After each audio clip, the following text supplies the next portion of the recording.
Today, the Association of Southeast Asian Nations will hold a special summit to discuss the crisis in Myanmar. The meeting is being held at the current secretariat for the Bloc in Jakarta.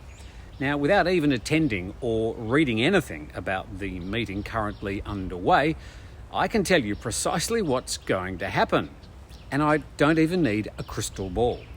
After a talk fest lasting most of the day, there'll be a group photo, then the release of a statement that will read something like this.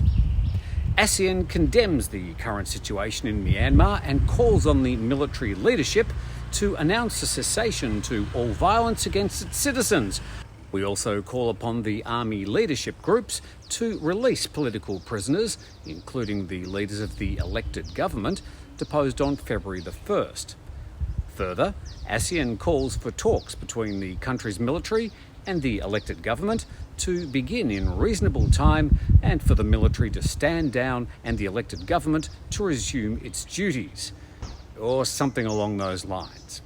Now, there'll be huffing and puffing, there'll be a group photo, a few grandstanding leaders shaking their fingers at the Burmese chiefs, and then everyone will go home. And as usual, ASEAN would have once again achieved precisely nothing. Missing in action are the President of the Philippines and the Thai PM. They're both sending underlings, in the case of Thailand, the veteran Foreign Minister Don Pramudwinnai. When PM Prayut spoke with the Indonesian President Joko Widodo on Thursday, he expressed concern and worries about the situation in Myanmar and told him that he'd stay home to focus on the rise in COVID cases. The Burmese military chief, Min Aung Hlaing, confirmed this week that he will attend, probably more about stumping up his credentials as the de facto leader and getting some international recognition. How ASEAN can even provide a podium for this military thug is unconscionable. Instead, they should have insisted that Myanmar send representatives from the elected government, but that didn't happen. Some representatives at a UN Security Council meeting on Monday had high hopes for the ASEAN summit, even if the army chiefs had already blocked their special envoy from entering the country for talks. And divisions within the Bloc and the long-standing policy of non-interference in members' internal affairs pretty much guarantees that she won't get a look in today either. Only 3 countries, Indonesia, Malaysia and Singapore, have expressed any formal concern and called for a resolution. Cambodia, Thailand and Vietnam have had muted responses, to say the least. Then again, none of those latter governments have a spectacular record when it comes to free and fair elections. So even if the 9 remaining nations of ASEAN vote on some vaguely worded rebuke of Myanmar's military coup and the killing of over 700 of its citizens, what will happen? Well, Myanmar will probably acknowledge the formal statement, and that's about it.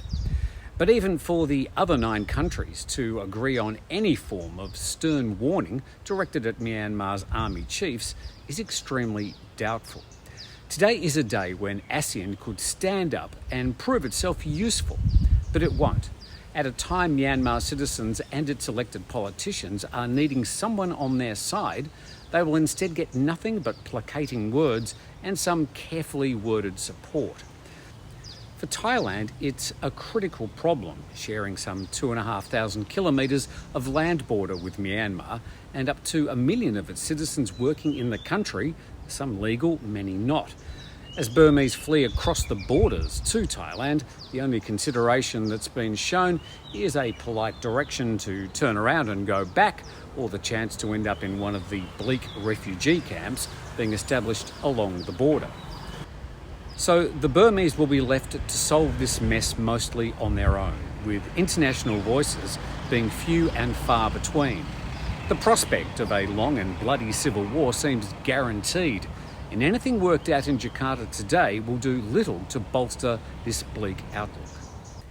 And if ASEAN as a group or any of the other attending leaders even recognise the Burmese military chief as the country's leader, all I can say is shame, shame, shame.